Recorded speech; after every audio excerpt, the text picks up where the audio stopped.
Let's be honest. Silence can feel louder than any argument. When someone you love suddenly goes quiet, it leaves a vacuum. And in that space, your mind fills in the blanks with every possible fear. You wonder, is he over me? Does he even care anymore? Or worse, was I that easy to forget? But here's the truth, most people won't tell you. When a man goes silent, it doesn't always mean he's moved on. In fact, silence can mean he's still deeply affected. He just doesn't know how to process it, or how to show it without losing control of the situation. If you're sitting there refreshing your messages, analyzing his last post, or replaying the last conversation in your head, you're not crazy, you're craving clarity. And that's exactly what this video is here to give you. We're going to dive deep into the real psychology behind why men go quiet after a breakup. And spoiler alert, it's not about indifference. It's about emotional conflict, ego, fear of vulnerability, and sometimes it's about waiting for you to break first. This silence, it's not the end. It's a message. And once you understand what it's truly saying, everything changes. So before you text him, before you spiral, before you blame yourself, watch this. Because his silence is saying more than you think. And it's time you learned how to listen between the lines. Silence after a breakup hits differently. Not because of what's said, but because of what's left unsaid. Words give you something to react to. An argument, even a painful one, gives you clarity. But silence leaves you with 1,000 unanswered questions and absolutely no direction. And that kind of emotional confusion, it hurts more than any fight ever could. Think about it. When someone ghosts you, pulls away, or suddenly stops responding, it triggers a deep part of your brain wired for connection and safety. It's not just emotional pain, it's psychological uncertainty. You're not just missing him, you're missing closure. You're left trying to read into every action, every non-response, every digital breadcrumb, hoping it gives you a clue as to what he's feeling, thinking, or if he's feeling anything at all. And the worst part, his silence feels like rejection, even if that's not what it actually is. You start internalizing it. Maybe I wasn't enough. Maybe I said the wrong thing. Maybe he moved on that fast. The silence becomes a mirror, and the only reflection you see is your own doubt. That's what makes it so damaging. It creates a story in your head where you're the villain, and he's already forgotten about you. But what if that story isn't true? What if his silence has nothing to do with your worth, and everything to do with his inability to deal with the depth of what he's feeling? Men are often conditioned to withdraw when they feel overwhelmed, conflicted, or emotionally exposed. For them, silence is a defense. It's control. It's a way to avoid vulnerability, not a statement about you, a coping mechanism for them. So while you're sitting in the pain of not hearing from him, he might be sitting in the discomfort of not knowing how to reach out. His silence might not be indifference. It might be fear, pride, confusion, or even guilt. And understanding that doesn't erase the pain, but it changes the meaning. And sometimes that's the first step toward healing. When someone disappears from your life, emotionally, physically, or both, it's easy to assume they've moved on. The silence feels final. It feels like a decision. But what if it's not? What if, despite everything, he's not actually over you? He's just doing a really good job pretending. Here's the truth most people miss. Moving on doesn't happen in silence. It happens in closure. And most people, especially men, rarely process emotions in a straight line. They bury things. They avoid them. They distract themselves. But underneath the surface, the attachment can still be there. So how do you know he's not over you?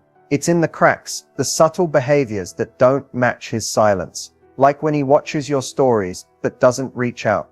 When he shows up where he knows you'll be, but says nothing. When mutual friends mention he asks about you, but only when you're not around. He's not reaching out, but he's not letting go either. That emotional tension, that's not what being over you looks like. Another sign, his energy lingers. Maybe he's not texting you, but he's still reacting to you. Indirectly. Subtle status updates. Cryptic captions. The type of posts that feel like they're aimed at someone, and deep down, you know it's you. That's not closure. That's communication disguised as distance. You might also notice how he avoids accountability. A man who's truly done and emotionally detached doesn't feel the need to defend himself. But if he's still explaining to others why it ended or why he hasn't reached out, that's a sign he's still emotionally entangled, even if pride won't let him admit it. And if you find out he's jumped into something new fast, don't assume he's moved on.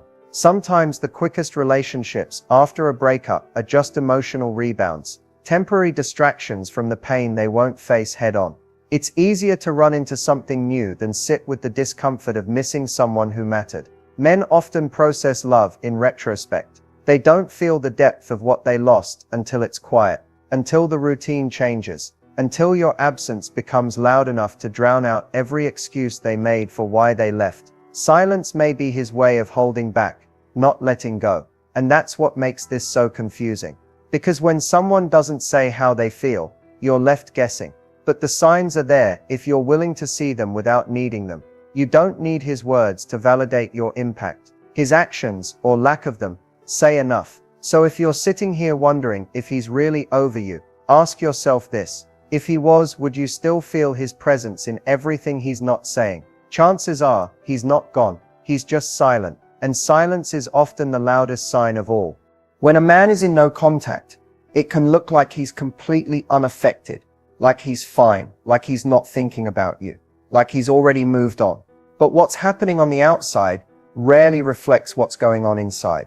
The male mind during no contact is complex, conflicted, and often much more emotional than it appears. The silence might seem like strength, but many times it's a cover for confusion. In the beginning, especially right after a breakup, many men go into a sort of emotional shutdown.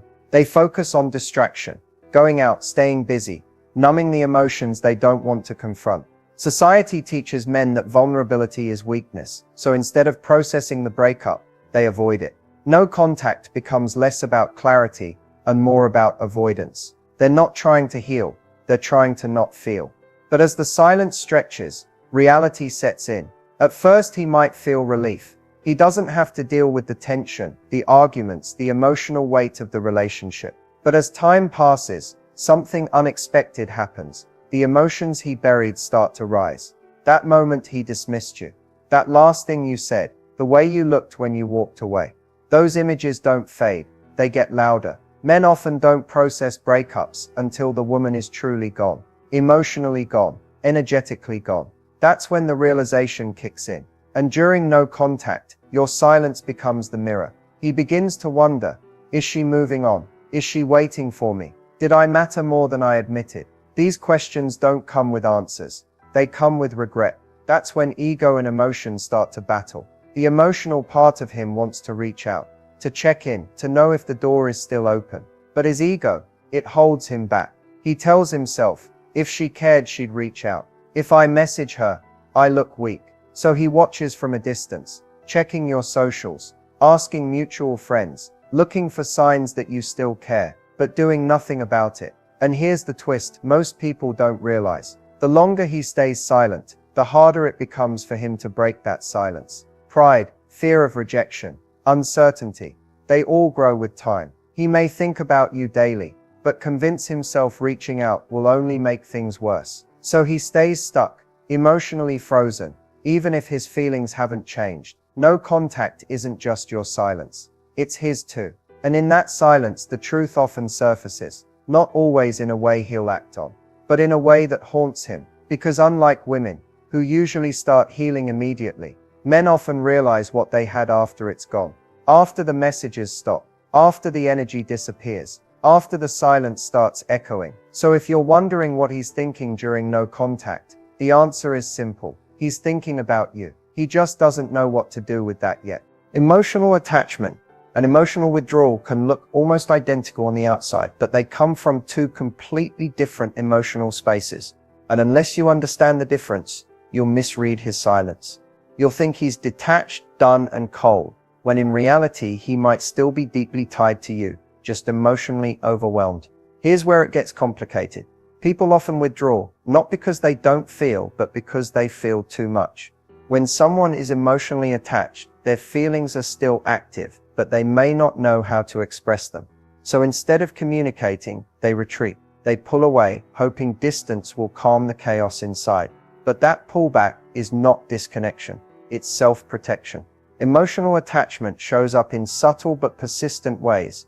He might not talk to you, but he's still tuned in, watching your posts, checking if you're online, thinking about what you're doing. Still emotionally reactive if he hears your name or sees a memory of you. That's attachment. It's not loud, but it's consistent. It's like his mind won't let him fully move on, even if his pride tells him to act like he has. Emotional withdrawal, on the other hand, is different. It's when someone starts to disconnect from the bond, not just physically or verbally, but emotionally. They start cutting off the feelings. You'll notice less emotional reactivity, less interest in what you're doing, less intensity. It's not that they're angry, confused, or hurt, they're indifferent. And that indifference is what really shows you they've started to emotionally let go. But here's the tricky part. Men are incredibly good at faking emotional withdrawal when they're still emotionally attached. They've been taught to hide emotion, to bury vulnerability, to appear unaffected, especially after a breakup. So instead of reaching out, they do the opposite. They distance themselves. They might even act cold, detached, like they're doing just fine without you. But inside, that emotional bond is still alive. They're just doing everything they can to suppress it. So how can you tell the difference? It's not about what he says, it's about what his silence feels like. If the distance feels charged, if there's tension in the silence, if his actions are inconsistent, that's emotional attachment in disguise. If you feel like he's trying not to care but failing, he's still attached. But if the silence feels flat, if his energy is missing, if there's no trace of curiosity, reaction, or emotion, that's emotional withdrawal. That's when the bond is fading. Understanding this difference is powerful because it helps you stop chasing the wrong signs. Just because someone is silent doesn't mean they've let go. And just because someone seems distant doesn't mean they don't feel. The strongest emotional bonds aren't always expressed. Sometimes they're hidden, buried under layers of fear, ego, or unresolved pain. And sometimes silence isn't a goodbye. It's a battle between holding on and not knowing how. Silence isn't always confusion, pain, or indecision. Sometimes silence is calculated, deliberate, strategic. Sometimes silence is a power move, and when it is, it's not about healing, it's about control. This kind of silence isn't rooted in emotional overwhelm. It's rooted in ego. It's someone choosing not to respond, not to engage, not because they're confused, but because they want you to react first. They want you to feel unsettled, to chase, to question yourself. It's a silent way of keeping the upper hand without saying a single word. For some people, especially those who fear vulnerability, silence becomes their weapon. It allows them to maintain an emotional edge. If they speak, they reveal their thoughts. If they stay silent, they stay mysterious. That mystery creates power, because now you're left doing all the emotional labor. You're the one overthinking, reaching out, replaying conversations, carrying the weight of unresolved tension. And they know it. This kind of silence shows up in situations where the relationship ended on uncertain terms, where there was no closure, just distance. Instead of ending things cleanly or communicating their feelings, they pull away quietly, knowing that silence will keep them lodged in your mind longer than a long message ever could. The more you wonder, the longer you stay emotionally connected. And that's exactly the point. You see, a power move isn't about moving on, it's about maintaining influence. They might not want to fix things, but they also don't want you to forget them. They don't want to reach out, but they want you to miss them. So they use silence to stay relevant in your emotional world without having to be present in your real one. And here's the hard truth. Sometimes they're waiting to see if you'll break first, if you'll be the one to text, to call, to ask why. Because the moment you do, they win. It confirms you still care. It validates their importance. It gives them back the control. That doesn't make them evil. It makes them human. People protect their egos in messy ways. But when someone uses silence to manipulate rather than reflect, it's not emotional maturity, it's emotional avoidance disguised as strength. So how do you know if silence is a power move? Simple, it comes with emotional detachment, but strategic presence. They don't talk to you, but they make sure you notice them. They won't message you, but they'll post something designed to provoke emotion. They won't ask how you're doing, but they'll find ways to remind you they exist. This isn't healing, it's control. When silence is a power move, the only way to take your power back is to stop playing.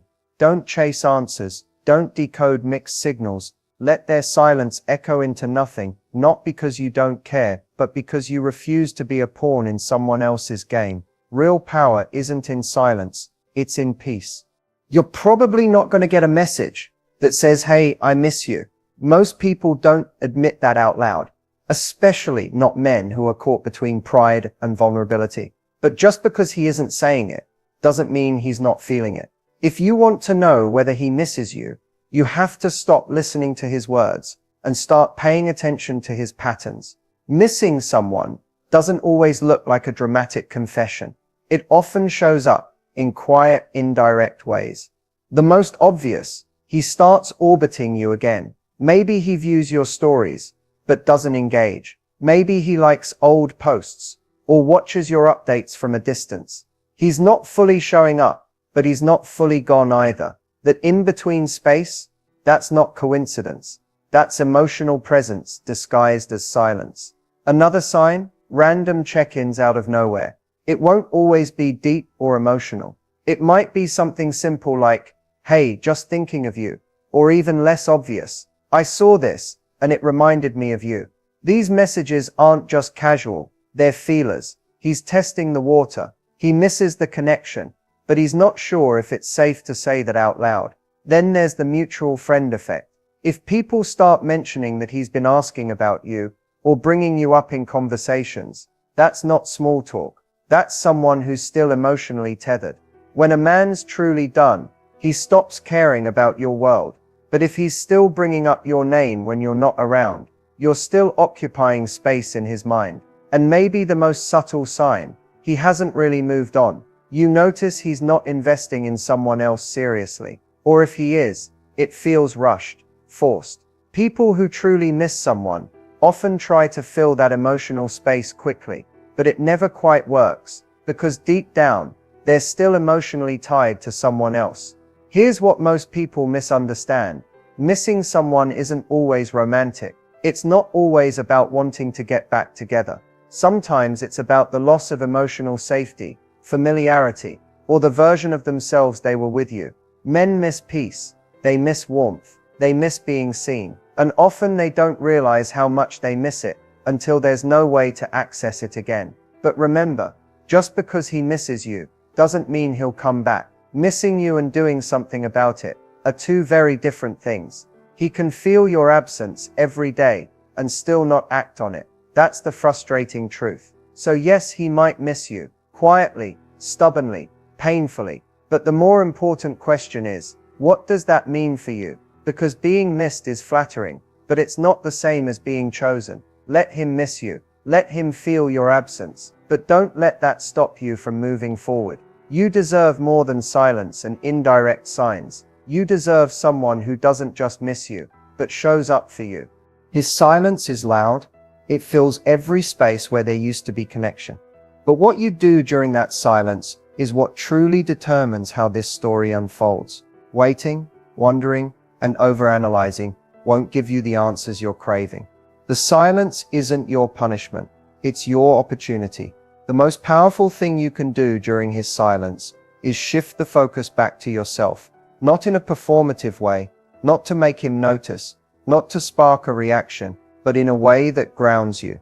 Because this isn't about who reaches out first. It's about who holds their value when no one's clapping for them. When you can sit with the discomfort of being ignored or uncertain and still choose self-respect, you win something he can't take from you, your center. Start by controlling the narrative in your own mind. It's easy to let his silence spiral into self-blame. You'll start writing stories like "I pushed him away," or "I wasn't enough," but most of those narratives aren't based in truth. They're based in fear. So when the silence starts making noise, talk back. Remind yourself, his silence is about him, not a reflection of my worth. Next, reclaim your time and energy. Fill your days with things that reconnect you to who you are, not the version of you shaped around him. Spend time with people who see you clearly. Dive into work, creativity, health, not as a distraction, but as a reminder that your world doesn't revolve around someone else's indecision.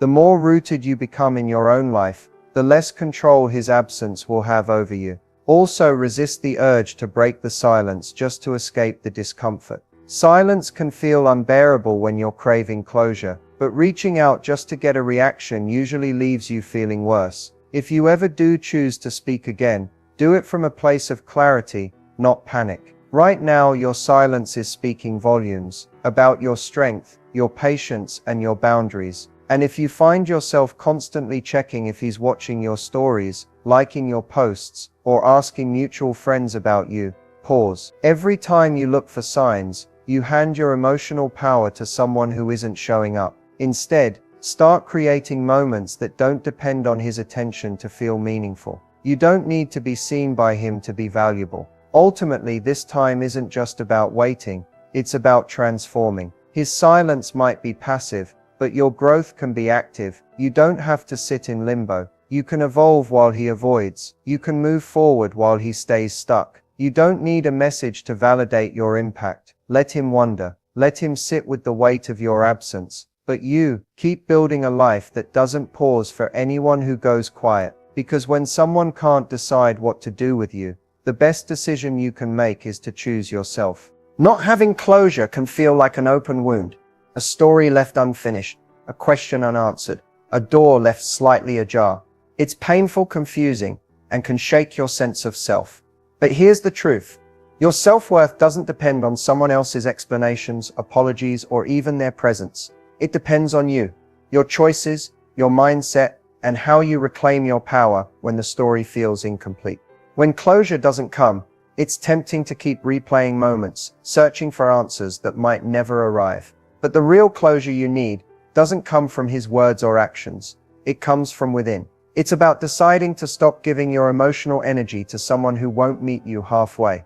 It's about saying, I am enough, regardless of how this ended. Rebuilding your self-worth without closure starts with reclaiming your narrative. You get to rewrite the story. Instead of being a character stuck in confusion and pain, you become the author, someone who chooses healing, growth, and self-love over bitterness and regret. You don't need his explanation to know your value. You don't need his recognition to honor your worth. This process means learning to trust yourself again, your intuition, your feelings, and your strength. It means setting boundaries that protect your heart from unnecessary hurt. It means surrounding yourself with people who remind you of your value, and engaging in activities that make you feel alive and confident. And maybe most importantly, rebuilding self-worth without closure means embracing uncertainty as part of your growth. Not knowing all the answers can be scary, but it also frees you to focus on what you can control: your healing. It gives you permission to release the past and open your heart to new possibilities without waiting for someone else's permission. Closure is ideal, but not always realistic. Your peace isn't dependent on someone else giving it to you. It's a choice you make every day, a commitment to believe in yourself even when the story feels incomplete. So take that step. Trust that you are whole on your own. Because real self-worth, it doesn't wait for closure. It creates its own. At the end of the day, the most important thing you can do is take your power back. When someone chooses silence, it might feel like they're holding control over your emotions, your thoughts, even your future. But the real power, the lasting power, has always been in your hands. It's in your ability to decide how you respond, what you believe, and how you move forward. Taking your power back means recognizing that your worth isn't tied to someone else's actions or silence. It's not dependent on their validation, their explanations, or their presence. You are whole and valuable just as you are, regardless of what anyone else does. That truth is liberating. And when you truly own it, you stop giving your energy away to things that don't serve you. It also means setting clear boundaries for yourself. Silence might have been confusing or painful, but you don't have to live in limbo waiting for someone else to figure things out. You get to decide what you will accept, what you won't, and what you deserve.